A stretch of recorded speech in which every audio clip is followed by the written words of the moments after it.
dati. Tsaka meron pa silang mga printer ata to. Niyaan na lang dito guys. Oh. Yan oh, daming gamit. Naghalo ang mga basura at mga gamit dito sa opisina. At sabay-sabay na itong nabubulok. Mga gamit siguro to dati naman pag nag-a-announce sila. Tapos yan, mga telepono nila. Sobrang dami guys. Pati mga SIM card at susi ng mga kwarto, andito pa. Meron akong nakitang suitcase sa may lamesa, kaya tiningnan ko kung anong meron sa loob. Ano yan? Shucks. Ba't may touchy case dyan? Check natin. Kagi, ano kaya laman ito? At habang binubuksan ko, may bigla na lang. Oo. Kagi, mukhang bago pa siya guys. Ito siguro yung lagayan ng instrument. Para sa banda siguro to. Pero iniyaan lang dito. Pwede ba?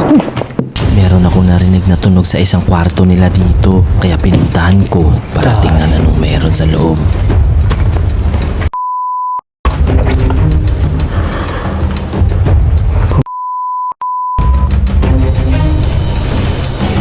Sinubukan kong tawagin baka may tao, Opo? pero wala akong narinig na sagot. Lipat na tayo guys. Medyo creepy na dito. Dito nang gagaling yung tunog. Pagpasok sa loob, ito ang bumungad sa akin. Oh my God. Daming awards dito guys. Mga papeles ng eskwelahan at mga awards ng estudyante. Siguro yung nila, mga records room. Ang dami dito. Mga project ata to. Hindi. Pero ang nakakapagtaka, may mga bote ng alak sa lapag nila. Tapos sobrang daming bote ng mga inumin. Sobrang dami guys.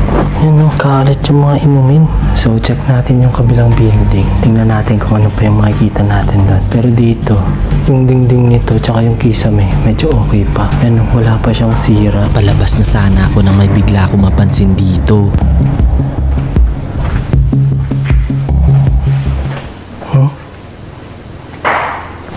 Iba't ibang tunog na ang mga naririnig ko sa loob. Opo? Putyang gala. Puro nalalaglag na yung mga kisame doon kasi bitak-bitak na guys. Yan o. Yan yung medyo delikado kaya. Ay, parang may sumisilip. Kaya lumipat na ako agad para tingnan ang kabilang gusali. Dito tayo ngayon sa labas. So galing tayo doon. So ngayon, check natin tong kabilang building. Tingnan natin kung ano yung makikita natin dito. Pero sa pagkakarinig ko sa mga lokal dito, wala na daw gamit sa taas. Yung naiwan daw na gamit is dito sa baba. Pero yung pinakamalala daw na paramdam is yung sa mga laboratory. Kasi doon daw nagsimula maposes yung mga bata sa laboratory room. Kaya check natin.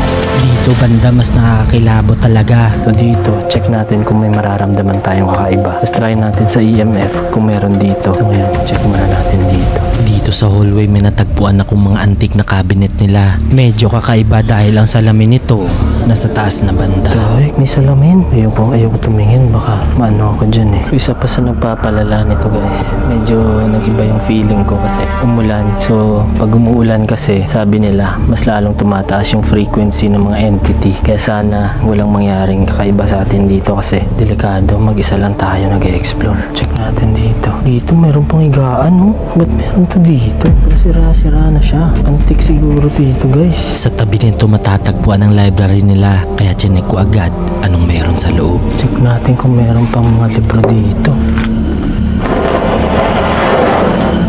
OMG. Wala nang natirang mga libro dito sa loob, bukod sa isang lamesa na antigo. Merong mga antik dito na table guys. Tapos kanina dun sa labas, antik na cabinet tsaka antik na bed. Tapos ito, hindi ko sure kung table to. Pero para siyang kabaong guys. Kakaiba din ang disenyo nito na parang kabaong. Pero ito yung library nila guys. Wala nang laman. Empty na siya. Except lang dito. Bukod sa mga naiwang project ng mga bata, meron ding mga naiwang bote at garapon. Meron din mga bote. Kagaya dun sa kabila kanina. At sa tabi nito, natagpuan ko ang kwarto kung saan sinapian daw ang mga estudyante ng demonyo. Oh my God. Laboratory. Gagi, ito na yun. Ito na yung sinasabi nila. So dito kasi guys, yung harap pala ng laboratory, dito yung mga puno. So para siyang nakatalokbong dito. Tapos oh my god, lala na tayo ng balahibo ko. Konektado siya dun sa punong malaki. Ayan. Hindi nawawala ang mga tunog na naririnig ko na parang may naglalakad sa kabilang kwarto. Opo. So check natin dito kung anong meron sa loob. At nang pumasok na ako sa loob, biglang nangyari to. Opo. What the heck? Oh. Biglang may tumunog sa kabilang kwarto. Kakilala na tayo ng balahibo ko. Sobrang nakakakilabot lalo't pag alam mo ang mga nangyari dito. Ang galing din sa kabila eh. At pagtingin ko sa kabilang dulo, bigla akong nakita to.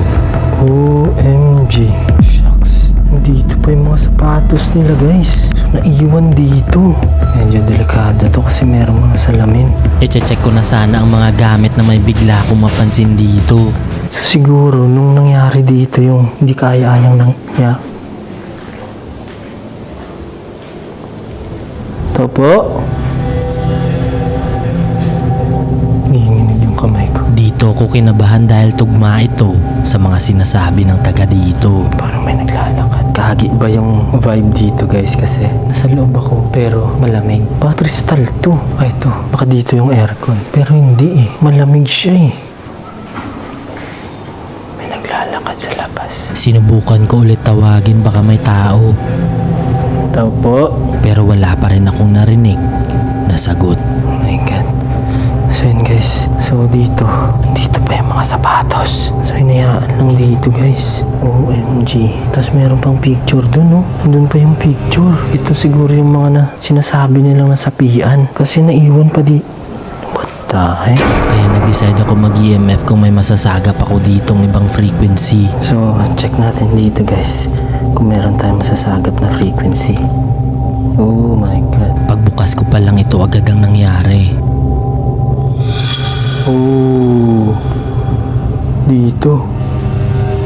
Ano? Wala akong hawak guys. Pwede mo bang paabutin sa pula kung meron akong kasama dito? Ikaw ba yung nanggagambala sa mga bata dito? Kung oo, paabutin mo sa pula. What the heck? Pumipitik siya guys. Pumapalo ito at hindi stable. Ibig sabihin, may nasasagap itong kakaiba. Ikaw ba nang gagambala sa mga kabataan dito? Kaya sinimulan ko na agad magtanong at maya-maya lang.